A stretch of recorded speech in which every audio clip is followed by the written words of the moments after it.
మన దేశంలో కుల వివక్షని నిర్మూలించాలి అంటూ చాలా పెద్ద పెద్ద ప్రసంగాలే ఇస్తూ ఉంటారు చాలామంది. అది పొలిటీషియన్స్ కావచ్చు, మిగతా నేతలు కావచ్చు, లేకపోతే కుల పెద్దలే కావచ్చు, లేకపోతే ఏదైనా సామాజిక వర్గానికి వారే కావచ్చు.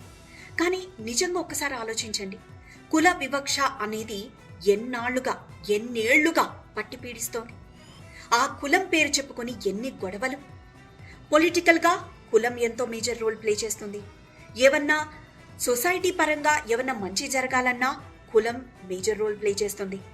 మరి ఇలాంటి టైంలో అంటే ఇలా జరుగుతూ ఉంటే కుల వివక్ష ఎక్కడికి పోతుంది?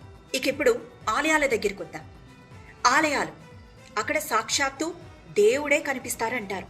వెళ్ళి అక్కడ పూజలు చేసి ఆయన్ని ప్రసన్నం చేసుకుంటూ ఉంటారు. కులాన్ని చూసి ఆశీర్వదిస్తాడా, లేకపోతే కులాన్ని చూసి ఆయన వరాలిస్తాడా? పెద్దపల్లి జిల్లాలో అలాంటి ఘటన ఒకటి జరిగింది. పెద్దపల్లి జిల్లాలో శ్రీ రేణుకా ఎల్లమ్మ జాతర సాగుతోంది. చాలా ఘనంగా జరుగుతుంది. అయితే ఒక సామాజిక వర్గానికి చెందిన మహిళలు బోనాలు ఎత్తుకొని ఆ సమయంలో ఆ టెంపుల్కి వెళ్ళి అక్కడ బోనాలు సమర్పిస్తూ ఉన్నారు.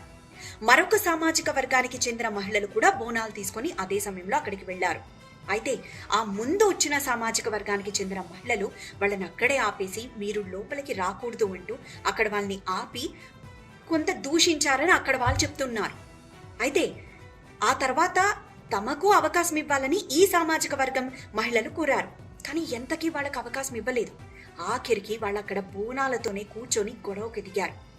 దేవుడికి సమర్పించిన బోనాల్ని ఇలా రోడ్డుపై పెట్టి మేము నిరసన తెలపాల్సిన అవసరం ఉందా అంటూ ఆ మహిళలు ఆగ్రహావేశాలు వ్యక్తం చేశారు. అఫ్కోర్స్ తర్వాత పోలీసులు, రెవెన్యూ అధికారులు జోక్యం చేసుకుని పరిస్థితిని సద్దుమణిగేలా చేశారు.